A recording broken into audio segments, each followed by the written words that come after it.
자, 오늘의 마지막 순서입니다. 오늘의 마지막 순서고 제가 앞선 말씀드린 대로 22분의 시간이 주어집니다. 시간은 잘 지켜주시고요. 자, 그러면 순서에 따라서 박 교수님이 먼저 질문을 시작하는 걸로 해서 그 다음부터 이제 자유롭게 토론해 주시면 됩니다. 자, 타이머 시작해 주시죠. 홍카콜라에서 닉네임을 바꾸셨더라고요. JP로. 그리고 빨간 넥타이도 버리시고 무슨 일이 있으셨어요? 닉네임을 바꾼 게 아니고 네. 제 이름의 이니셜이 JP입니다. 네. 근데 혹시 충청도를 의식하고 JP라고 하신 건 아니에요? 그렇지 않습니다. 그렇진 않으시고요. 그런데 김종필 총재께서는 크신 분이기 때문에 대문자로 사용하고 저는 같은 JP지만은 소문자로 하시고. 소문자로 사용. 우리 후보께서는 말씀이 더 느려지신 것 같아요. 예전보다. 시간은 20분밖에 없으니까 다음 질문 넘어가도록 하겠습니다. 검사도 지내셨고 법률을 다루셨으니까 이 민주주의라는 게 다수결 아닙니까? 네. 네. 그런데 다수결로 할 수 없는 것이 있습니다. 그러니까 헌법의 내재적 한계지요. 우리 헌법 조항에서 아무리 다수결이어도 또는 헌법에서 규정한 대로 가중된 다수결을 요한다 하더라도 절대로 고칠 수 없는 대한민국의 핵심 가치 3개만 뽑아주신다면 어떤 것들이 있을까요? 자유민주주의. 네, 하나. 그다음에 의회주의. 의회주의. 네, 둘. 그리고 사법권의 독립. 사법권의 독립. 사법권의 독립. 그러면 법치주의가 빠지네요. 법치주의는 빠지는 게 아니고 그 당연한 거죠. 당연한 거다. 그래, 그렇습니다. 당연한 거여서 뺐다. 뺀 게 아니라 세계 중에서는 우선 그게 제일 중요하고 그 다음에 이제 법치주의를 들 수가 있겠죠. 네, 그러면 수정하시는 거군요. 그 좋습니다. 헌법에서 그 세 개만 이야기하라 그러니까 좀 황당한 게 그 제대로 하려면 20개도 더 이야기를 해야 되는데 네, 20개까지는 아니죠. 근데 우리 지금 진 교수님이 질문하려고 기다리시는데 진 교수님하고 좀 예전에 안 좋으셨었죠? 좀 푸셨습니까 그동안에? 그런 거 없습니다. 그 후로 뭐 대담도 하고 없어요? 그랬습니다. 그리고 저한테 진 교수 나 좀 씹어줘 이러셨잖아요. 교수님, 제가 먼저 좀 질문 먼저 할게요. 예. 홍 후보님 최근에 이제 상승세가 굉장히 눈에 띄는데 그 남성들 지지율을 보면은 남성들의 지지가 굉장히 높아요. 아시죠 그거? 네. 상대적으로 그렇다 얘기는 거꾸로 보면 여성들이 지지를 안 한다는 얘기입니다. 여성들은 왜 홍준표 후보를 지지를 안 할까요? 혹시 이게 예전에 그 여성 비하, 막말, 발언, 뭐 입에 담기도 그렇지만 뭐 돼지발정제, 뭐 이런 자서전에 이런 것들이 굉장히 좀 안 좋은 이미지로 남아서 차마 홍준표는 못 찍겠다 이런 거가 많은 거 아닌가요? 그렇습니다. 아 맞네요. 자, 제가 이어서 좀 질문을 드릴게요. 너무 쉽게 인정을 하셔서 예전에 자유한국당 당대표 하실 때 류혀의 최고위원하고 설전이 있었잖아요. 그때 기억하십니까? 류혀의 최고위원하고 성희롱 논란이 있었잖아요. 그때 그거는 근거 없는 예, 낭설이죠. 그러니까 제가 좀 설명드릴게요. 근데 그때 24년간 성희롱을 한 번도 안 했다 페이스북에 그렇게 쓰셨어요. 네. 근데 2011년에는 경향신문 여기자한테 너 진짜 맞는 수가 있다 이렇게 얘기를 했고요. 그때 당대표 선거 나갔는데 나경원 후보한테 거울 보고 분칠이나 하는 후보는 안 된다 이렇게 얘기를 했고요. 그리고 대학생과의 간담회에서는 2대 계집애들 싫어한다, 꼴 같지 않은 게 대들어서 패버리고 싶다 이런 말씀하셨어요. 이거는 성희롱 발언 이런 거 아닙니까? 그게 성희롱입니까? 그거 성희롱 발언 아니라고 아, 생각해요? 다시 한번 검토해 보시죠. 돼지발정제는 그게 성희롱 발언 아닙니까? 막말이라면 내 수용을 하겠는데 그건 성적 희롱은 아니죠. 아니 성적 수치심을 느끼고 그 류여의 위원한테는 주막집 주모의 푸념 같은 거를 듣고 있을 수 없다. 그 주막집 주모라고 했는데 그거는 성희롱 발언 아닙니까? 그거는 내가 그렇게 성차별 지칭한 발언. 거는 아니죠. 그래도 그 성차별 그거는 아마 잘못된 거로 알고 있습니다. 그러면 성차별 발언이라고는 인정하십니까 그러면? 유해인가 그 사람을 지칭한 발언이 아니었습니다. 아니 그때 주막집 주모의 풍념은 들을 수 없다라고 류해 최고위원 얘기를 하셨잖아요. 아니 그건 아니죠. 그건 무혐의 처분됐습니다. 아니 아니 더 별도의 성희롱 지금- 발언이 있었고 나중에 그 아니 얘기를 들을 수 지금 없다. 말씀하시는 게 어떤 의도로 말씀하시는지 내가 알겠는데 네.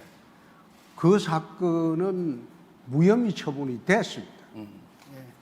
자, 성희롱 한 일이 없다. 예. 그 발언 한 일이 없다고. 요번에 그 노무현 그거는 무혐의 처분이 됐는데 그걸 자꾸 시비를 거니까 내가 어처구니 없죠. 요번에 노무현 대통령 그 참배하셨죠? 그렇습니다. 그 저기 아방궁 발언한 거 마음속으로 좀 사죄하셨습니까? 그거는 진작 해명을 했는데요. 그거는 제가 아방궁 발언을 하게 된 경위가 노무현 대통령 집을 두고 한 게 아니고 그 주변에 퇴임을 앞두고 국비 지방비가 들어간 게 한 1,000억 가까이 됐다. 예. 그래서 아방궁 발언을 했는데 실제로 가보니까 아니었다.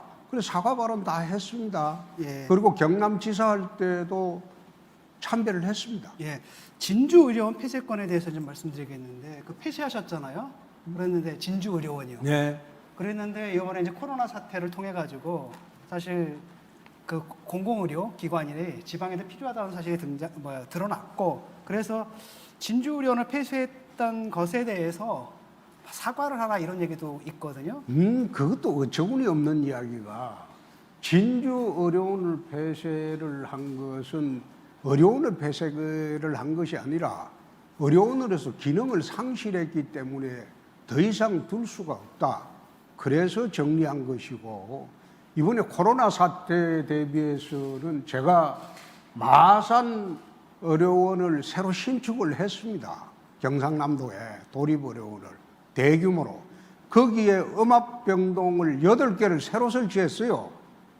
그래서 이번 코로나 사태에 대구의 중환자도 마산 의료원에 그 이송해서 치료를 다 했습니다. 오히려 코로나 사태 때 제가 지사할 때 만든 마산 의료원의 음압병동 때문에 훨씬 덕을 봤죠. 그거는 일방적인 주장입니다. 관련된 질문인데 제가 보건의료 쪽 분들한테 얘기를 들으면 홍준표가 대통령이 되면은 전국의 공공병원 다 폐쇄해서 지금 코로나 환자의 80%가 공공병원에서 하고 있는데 이게 지금 코로나 이 대응을 할 수가 없다. 굉장히 우려된다. 이런 식의 지금 얘기들이 있어요. 지금 진주 그런 말씀하시는 분들은 절대 저를 안 찍습니다. 아 그런가요? 안 찍으니까 그러면 그리고 왜 그런가 하면 네. 그거는 억지 논리니까. 그런 억지를 부리는 사람들은 선거 가면 죽었다 깨도 저를 그러니까 안 찍습니다. 경제성이 그래서 필요하다고 난 해서 그런 폐쇄를 사람한테는 하잖아요. 네. 대꾸를 하지 않습니다. 그러니까 발같지 않기 때문에. 경제성이 중요한 게 아니라 언제든지 이렇게 활용하라고 팬데믹 상황에서 이렇게 한 건데 경제성이 없다고 지금 폐쇄를 잘못 말씀하시는 게 진주 의료원 폐쇄할 때는 경제성 문제로만 폐쇄한 게 아닙니다. 의료원으로서의 기능을 상실했기 때문에 계속 둘 수가 없다는 겁니다. 그래서 폐쇄한 겁니다. 2009년 신종플루가 왔을 때 진주의료원에서 11,200명을 진료했고 498명을 치료했거든요. 그다음에 지금 병상 한 개당 인구수가 서울이 3,758, 전국 평균이 4,104명이거든요. 한 개당. 그런데 경남은 얼마인지 아십니까? 네? 경남의 병상 한 개당 담당해야 할 인구수. 그거는 그 당시에 서부 경남 같은 경우에 보건복지부가 발표한 것은 의료 과잉 지역으로 발표를 그래서 했습니다. 거기가 경남 같은 경우에 11,280명이거든요. 그러니까 전국 평균의 3배에 가깝습니다. 근데 그게 상당 부분 진주 의료원을 폐쇄한 데서 발생한 효과다. 진주 의료원 폐쇄 가지고 자꾸 그런 식으로 네, 다른 질문 할게요. 좌파적 네. 사고로 주장을 하시는데 그거는 이미 대법원에서도 내 이렇게 소송을 대놓고 내버리나 있습니까? 했고 네, 다른 질문 할게요. 그 당할 만큼 네. 다 당했는데 그게 네. 사실상 진주 의료원 폐쇄를 잘못했다고 주장하는 사람은 내 앞으로- 대통령 선거 나오면 절대 그런 사람 나 안 찍습니다. 앞으로 신종 코로나가 그건 왜 골수니까. 오케이, 다음 질문 할게요. 골수 좌파고 외골수니까 그런 사람은 저한테 안 옵니다. 난 그런 사람 보고 대통령 선거 나가는 거 아니, 아닙니다. 간호사들이 다 예. 좌파입니까 그럼? 자, 노, 다음, 노, 노. 다음 질문 그래 할게요. 억지 논리를 말씀하시는 지금 면접관이 내가 참 그 생각이 좀 답답합니다. 국민 여러 의견을 뭐 대변하시는 측면들도 있으니까 다음 국민 질문 여론을 대변하는 거는 내 받아들이죠. 네, 다음 질문 그런데 할게요. 일방적으로 편향된 시각으로 그 질문을 하니까 그런 거는 내 받아들이기 네, 어렵다. 저희가 질문하는 자. 게 상당 부분 많은 국민들이 생각하는 것을 많은 국민이 아니라 소수의 좌파들, 극좌파들이 생각하는 거죠. 자, 다음 질문 넘어갈게요. 시간이 20분밖에 없습니다. 하십시오. 정책에 대해서 제가 관심을 많이 가졌는데 정책 발표했다고 저한테 온 자료는 딱 PPT 한 장이더라고요. 그래서 제가 많이 놀랐습니다. 그래서 다른 데서 이렇게 좀 찾아보니까 부처를 축소하겠다, 의원 수를 감소하겠다, 징병제를 폐지하겠다 이런 정책을 내셨다고 하던데 맞습니까? 네. 뭘 폐지하겠다? 징병제. 징병제. 모병제. 아, 예. 그래서 잘못 알고 계신데 그래서 정확하게 징병제를 폐지하겠다. 그렇죠? 네. 예. 그래서 제가 정확한 정책을 좀 알고 싶었는데 네. 잘 정책 발표회 때 PPT가 딱 한 장이어서 제가 너무 놀랐어요. 근데 의원 수 감축하겠다. 제가 18대 때 국회의원 수 200명으로 줄이자고 법안 내는데 동의 안 해주시고 지금 와서는 축소하시겠어요? 나는 그건 기억이 없습니다. 몇 명으로 축소하시겠어요?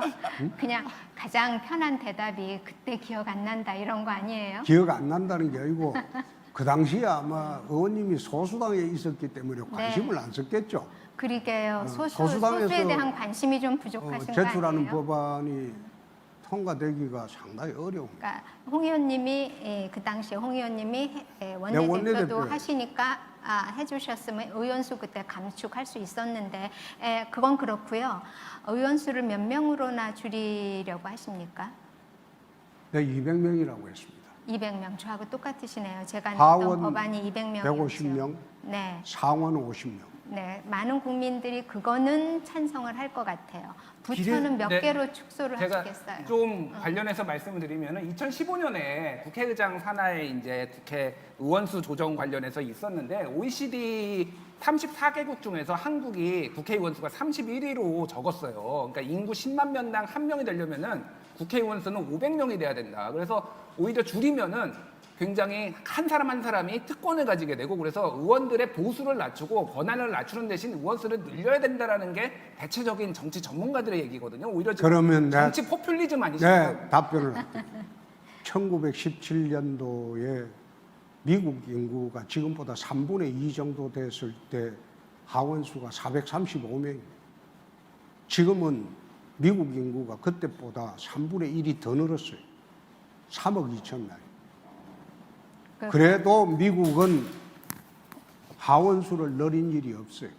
미국 기준으로 하면 우리나라 국회의원 수는 7, 80명만 하면 됩니다. 그게 2012년에 그런데 왜 국회의원을 그래 많이 늘리자고 하는지 예. 나는 이해하기 어렵다. 2012년에 안철수 후보가 똑같이 100명 줄이자라고 얘기한 건데 혹시 안철수 후보 공약을 카피하신 건 아닌가요? 제 질문하시는 게 카피하니까요. 저래 베베 꼬여서 질문하니까 야 답변하기가 난감하네요.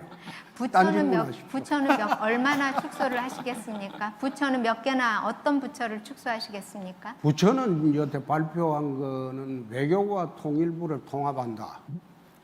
외교 그리고 통일부. 여가부와 보건복지부를 통합한다. 그리고 중소기업 벤처부하고 산업부를 통합한다. 지금은 성격이 내가 비슷한 3개만 거죠. 이야기를 하겠습니다. 그 더 이상 이야기를 하면 각 부처에서 혹시 엄청난 저항이 들어오는 수가 있으니까 자, 그 비례- 3개만 예. 우선 이야기하겠습니다. 네. 비례대표제를 폐지하자라고 말씀하셨지 않습니까? 네. 그건 비례대표 네. 없애자. 그렇습니다. 지금 우리 국민들은 1인 1표가 아니라 1인 2표잖아요. 하나는 인물 투표, 하나는 정당 투표인데 만약에 비례대표를 이제 폐지하게 되면 우리는 한 표만, 그러니까 국민은 이제 한 표를 잃어버리는 거죠. 근데 이게 당시 그 헌법재판소에서 이게 위헌 판정이 나가지고 이 제도가 도입된 거거든요. 만약에 비례대표를 없앨 경우에 헌법재판소에서 또다시 위헌 판정이 날 수 있는 거 아닐까요? 헌법을 바꾸는 판인데 무슨 헌법재판소가 필요합니까? 헌법을 바꾸는 판인데 무슨 헌법재판소가 필요합니까? 아니, 그러니까 이거 선거제도 개혁. 제가 한번 헌법재판소 한번 헌법을 이야기를 바꿔야 해볼까요? 네. 지난 탄핵 때 헌법재판소에서 하는 거 보니까 헌법재판소도 폐지하는 것도 검토를 해야 되겠더라. 아무 기능 행사 못해요. 차라리 헌법재판소를 폐지하고 대법원으로 통일하는 게 어떠냐. 그 이야기도 많이 나옵니다. 지금 헌법을 폐지하는 바인데 무슨 헌법에 위반되냐. 아니 이제 국민의힘을 폐지하는 건 어떨까요? 왜냐하면 국민투표에 붙이면 압도적 다수가 찬성할 것 같은데 예? 국민의힘 자체를 폐쇄해 버리는 거죠. 글쎄요. 내가 볼 때는 이제 국민투표를 하게 되면 절대 다수가 찬성할 것 같거든요. 제가 말 바꾸기 관련해서 하나 좀 질문을 드릴게요. 최근에 그 DP, 넷플릭스 DP를 보고 모병제 도입하자 이렇게 말씀하셨죠. 최근에. 천만에 모병제. 모병제 도입은 5년 전 대선 공약이었습니다. 근데 제가 말한 5년 전 대선 공약이었고 잠깐만요. 지금도 그 이야기는 변함이 없습니다. 2017년 3월에 한경 비즈니스하고 인터뷰를 하셨는데요. 기자가 이렇게 질문했어요. 일부 주자들이 모병제와 군복무 단축을 공약했습니다라고 하니까 그 답변하시는데 택도 없는 이야기입니다. 젊은 사람들한테 표 얻으려는 얄팍한 술책에 불과합니다. 이게 한경 비즈니스 2017년 3월에 하신 거거든요. 그래서 모병제 그때 반대하셨어요. 그런 일이 있었어요? 아니, 언론 기사에 나온 거는 제가 찾아서 그거는 말씀드린 겁니다. 그거는 내가 모병제 이야기는 이미 5년 전 대선 때 한 이야기고 왜 모병제 이야기를 하는가 하면 선진국에서 모병제를 실시하는 나라가 많지 않습니다. 그리고 중국은 2016년도 이미 징병제를 폐지했고요. 대만도 2018년도 징병제를 폐지했습니다. 유럽은 거의 징병제가 폐지되고 노르웨이만 남녀 공용으로 지금 군대를 가고 있습니다. 세계적으로 지금 모병제로 가는 게 추세고, 두 번째, 현대전은 머릿수로 하는 전쟁이 아닙니다. 전자전이에요. 지난번에 이라크 전쟁 봤지 않습니까? 미사일 쏘고 다 초토화 시켜놓고 군대가 들어갈 때는 그건 안정화 작업이라고 합니다. 지금 현대전은 달라졌어요.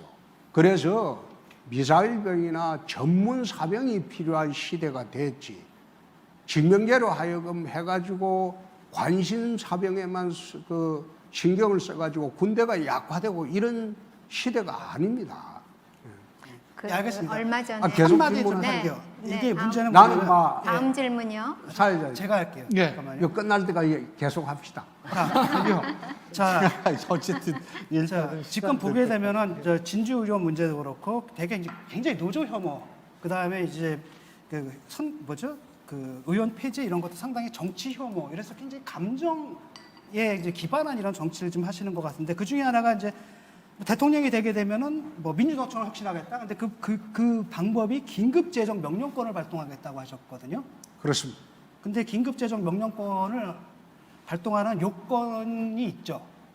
그렇습니다. 그 요건이 뭐죠? 한번 찾아보고 말씀해 주시죠. 예, 내후 외환이나 천재지변이고요. 그 다음에 국회 소집이 기다릴 여유가 없어야 한다. 그런데 지금 거기에 해당됩니까? YS가 금융실명제 도입할 때 그 요건에 해당돼서 했습니까? 그거는 아니죠. 그건 요건에 해당이 그거는 됩니다. 긴급 재정명령권으로 했습니다.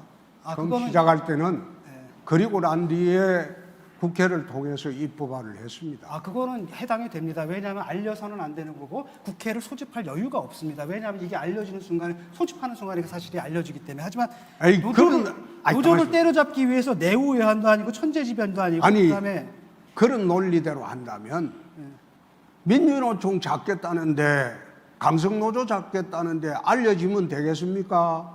기소를 내야죠. 근데요. 노조야 언제든지 잡을 수 있는 거 아닙니까? 그리고 또 하나는 문제는 뭐냐면 세 번째 요건이 있어요. 국회에 사후 승인을 받아야 되거든요. 예? 국회에 사후 승인을 받아야 된다고요. 사후 승인을 받는 근데 시기가 아니 2년 그게 후에 정해지지는 이 않습니다. 요건은 알고 주장하신 겁니까? 그럼요. 모르셨던 것 같은데. 그 내가 사법시험을 합격한 사람입니다.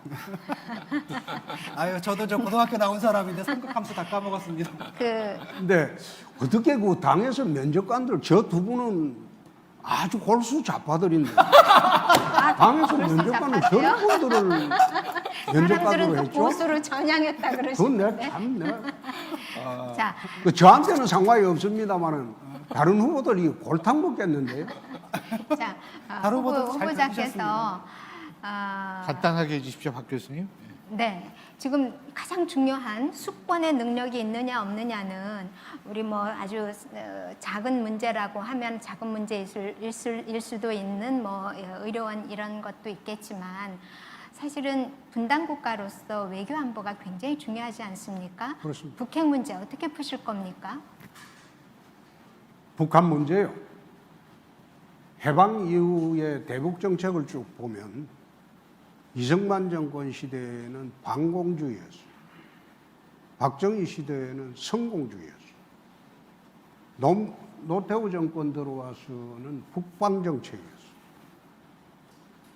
DJ 노무현 시대 와서 햇볕 정책을 썼습니다.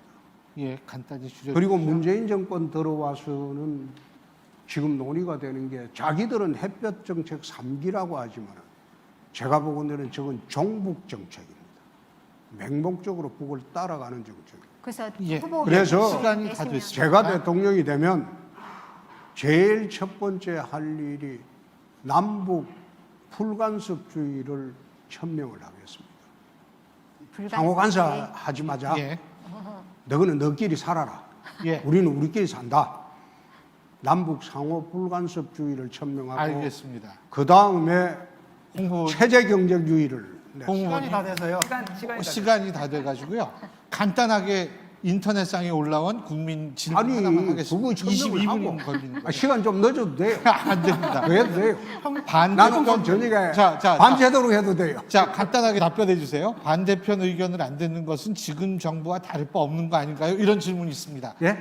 반대편 의견을 안 들을 것 같은 거는 지금 정부와 다를 바 없는 것 아닌가요? 이 질문이 반대편 인터넷에 오면 올라왔거든요. 듣죠.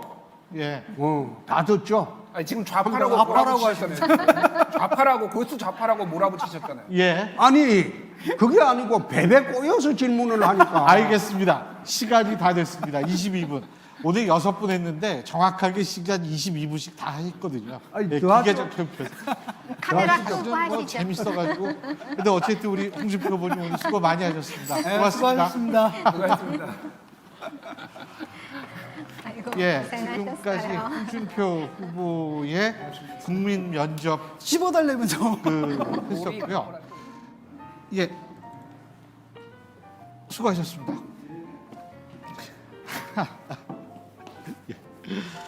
예.